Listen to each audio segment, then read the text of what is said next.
I think I'm gonna give up on this hair. But that's really bad when you can't even get your wig to look good. I think it's about time I go take this one to be washed. But okay, so this is a lesson about where to park. Not only do you need to know where, like, the location you're gonna park, but you wanna pick your spot of where you're gonna park, which space. Now, it's 5 o'clock in the afternoon right now, Central Time. I'm in Indiana. I got 130 miles to my customer, which I deliver at 8:30 tomorrow morning. Which means I will get my hours back at 3 a.m. We'll have 2 hours to drive to be, it's 8:30 I think is my appointment. Okay. Now, when we talk about time management and maximizing your available hours, the smart thing for me to do to maximize my valuable hours would be to drive all the way up there. Okay? Because if I drive up there, which I do have enough time on my clock, but by the time I get up there, parking's going to be limited. And I just don't feel like dealing with it today. And this is part of the you're in control, you're not micromanaged that people don't understand. As long as I deliver on time, nobody cares what I'm doing. They don't care what time I start, they don't care what time I stop. All they're caring about is that I'm going to deliver on time and I do it safely and I let them know of any problems. Okay, so here's your tip for parking space location. Where I am parked, across from this row here, is what? It's a curb, right? It says no parking sign right there.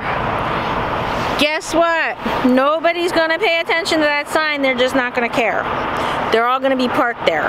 And they might even be double parked there and expect you to knock and wake them up. So, if you look at the space I chose, right? This is the space I'm in.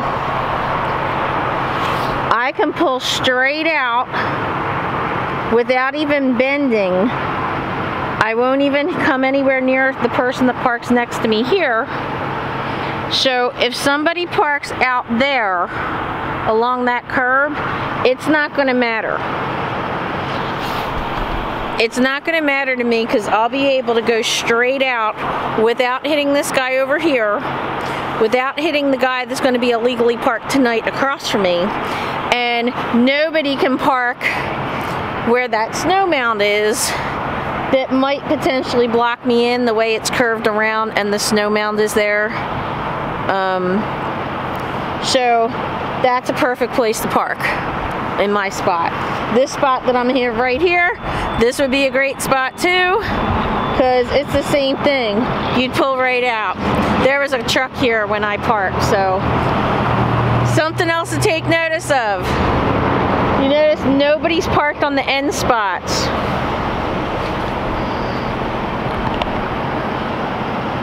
Okay. There's space over there, and there's space to the left of this truck in front of us. Right? Here's an empty space here that's an end spot.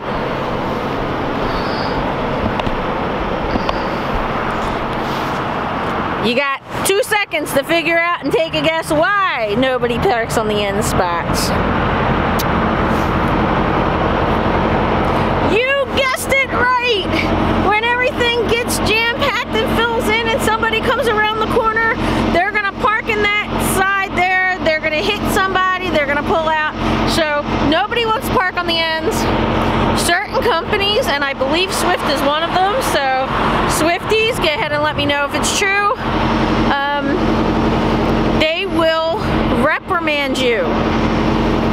Even if you're parked on an end space, they could claim that it's a preventable accident, even though you were parked and it's the other person's fault.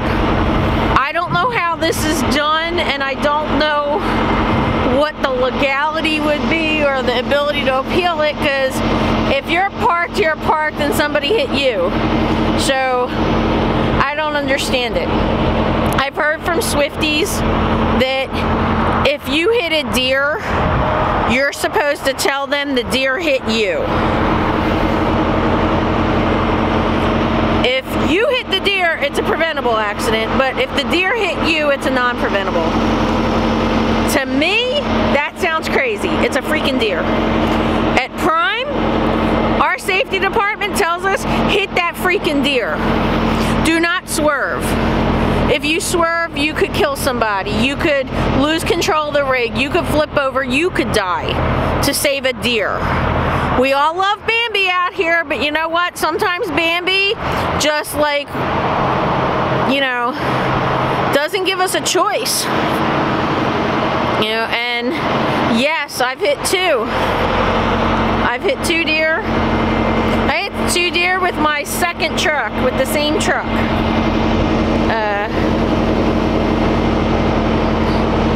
So that's a couple things right there. Don't park in the ends or you could get hit.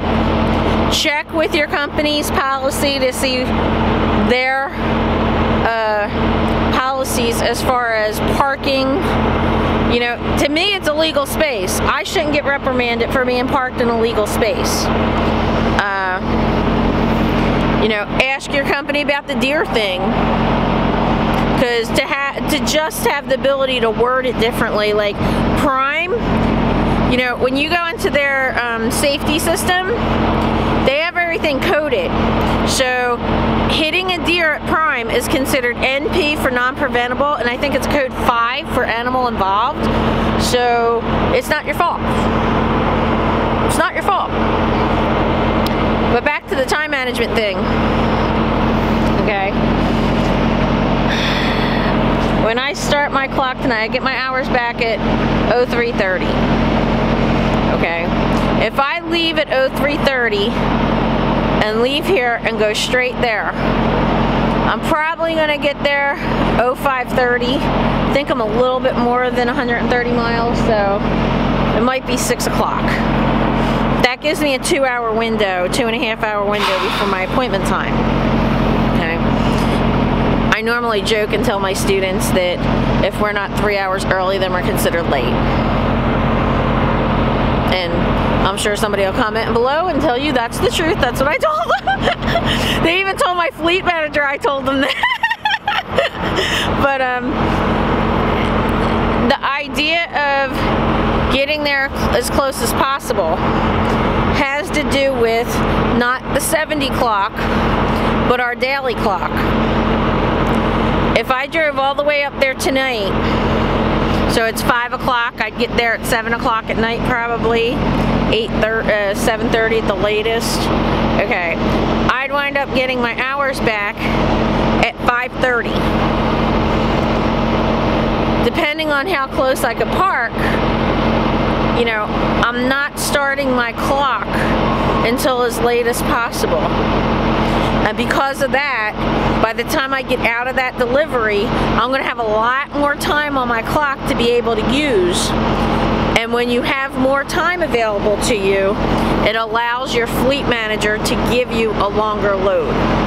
Now, the miles matter to a company driver that's running on cents per mile. To a lease op wants to get a high-paying load for as few miles as possible.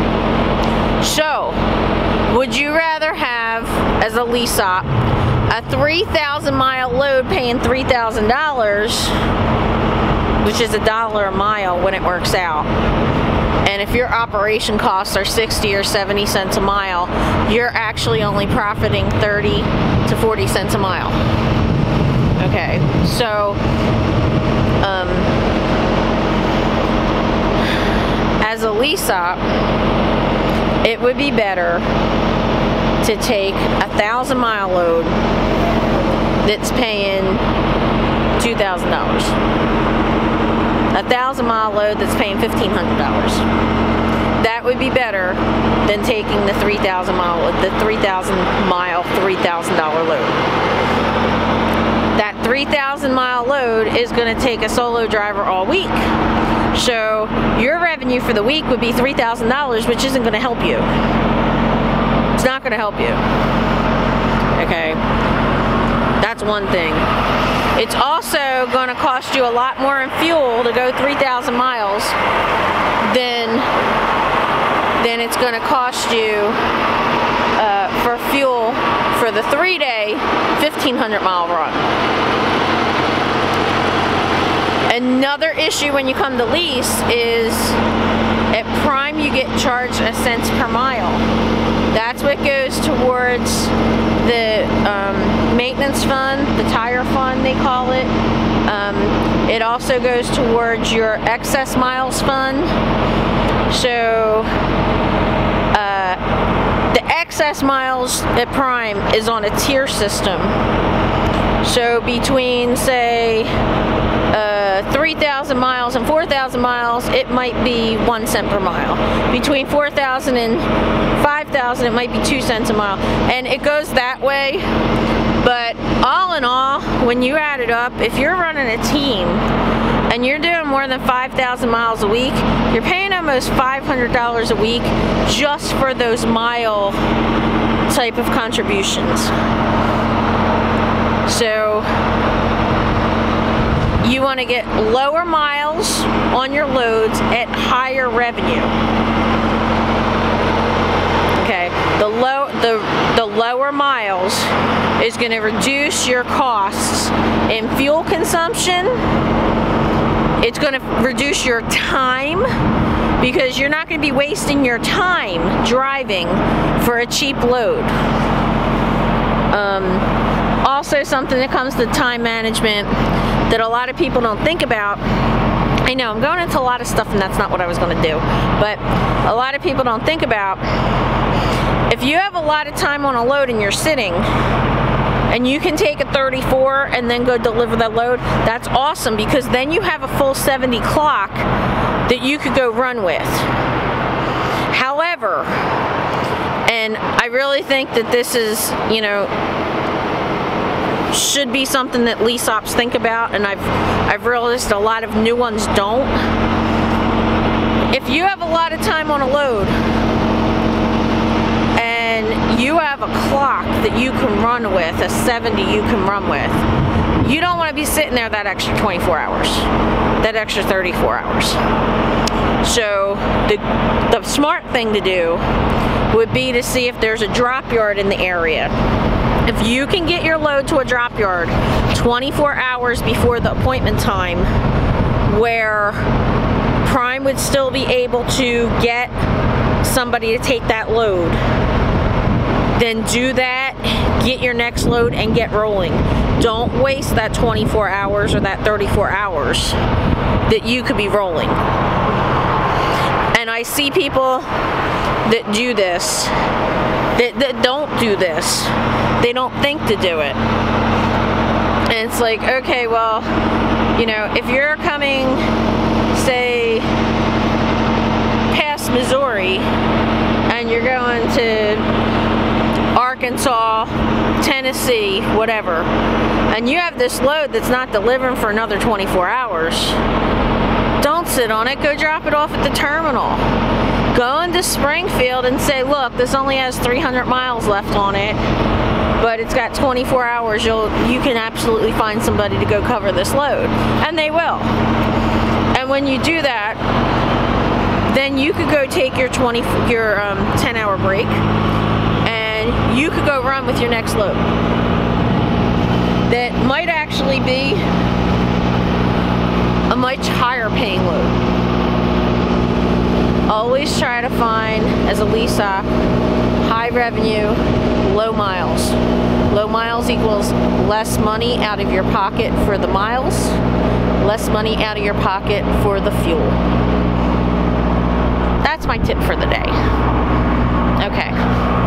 I am going to go back in my truck because I already did my post trip. I already ran to the ladies' room. I didn't take you with me.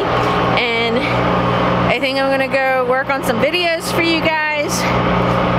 make me something to eat, and I will see you tomorrow. Thanks for watching. Like, subscribe, share, comment.